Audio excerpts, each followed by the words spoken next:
Hello বন্ধুরা, lovely রান্নাঘরে আপনাদেরকে অনেক অনেক স্বাগত। আজকে আমি করব হালকা মশলায় বড়ি দিয়ে সিমের রেসিপি।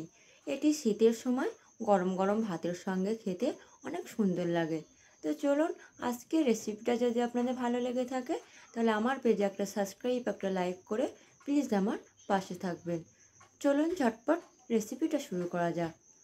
ফার্স্ট আমরা এখানে 500 গ্রামের সিম নিয়েছি। সিমটা সাইজে একটু বড়, সেই জন্য এটা মাঝখান থেকে কেটে ধুয়ে বেছে পরিষ্কার করে নিয়েছি। এর সঙ্গে আমরা আলুটাও কুটে বেছে নিয়ে সিমের সঙ্গে ধুয়ে নিয়েছি।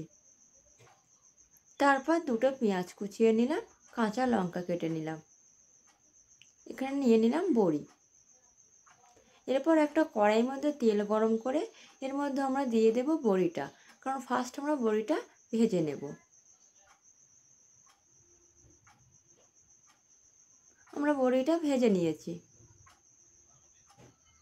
এটাকে কেউ ফুল বড়ি বলে, আবার কেউ ডালের বড়ি বলে।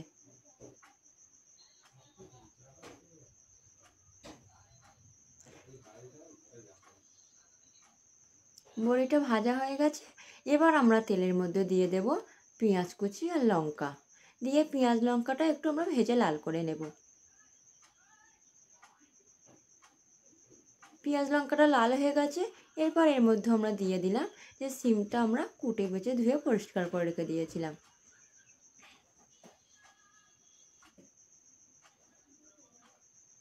তারপর এর মধ্যে দিয়ে দিলাম স্বাদ পরিমাণ লবণ।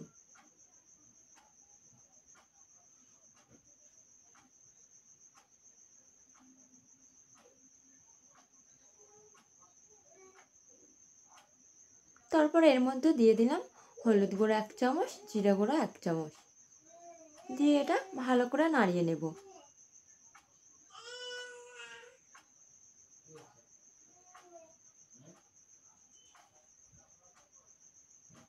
ভালো করে নাড়িয়ে এর মধ্যে আমরা 1 কাপ পরিমাণ জল দিয়ে এটাকে আমরা ঢাকনা দিয়ে রেখে দেব 6 থেকে 7 মিনিটের জন্য। আমরা 1 কাপ পরিমাণ জল দিয়ে দিয়েছি। এবার এটাকে আমরা ঢাকনা দিয়ে দেব।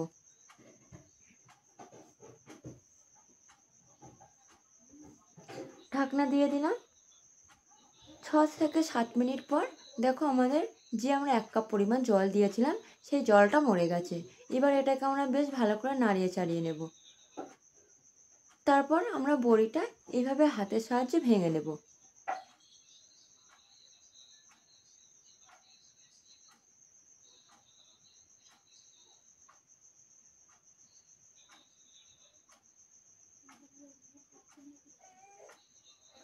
তারপর এর মধ্যে আমরা দিয়ে দিলাম ফাইনাল জল। এই জলে আমাদের রেসিপিটা রেডি হয়ে যাবে। জল দেওয়ার পর এর মধ্যে আমরা দিয়ে দিলাম বড়ি, যেটা আমরা হাতের সাহায্যে এক্ষুনি ভেঙেছিলাম সেটা এর মধ্যে দিয়ে দিলাম। দিয়ে এটাকে নাড়িয়ে চাড়িয়ে আবার এটাকে ঢাকনা দিয়ে রেখে দেবো 10 থেকে 15 মিনিটের জন্য। 10 থেকে 15 মিনিট পর দেখো আমাদের রেসিপিটা রেডি হয়ে গেছে। এবার এটাকে আমরা ঢাকনা দেবো না, এটাকে এইভাবে 6 থেকে 7 মিনিটের জন্য নাড়াচাড়া করব।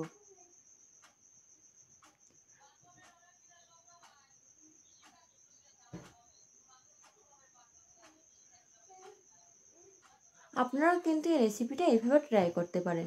সম্পূর্ণ ভিডিও দেখার জন্য সবাইকে থ্যাংক ইউ।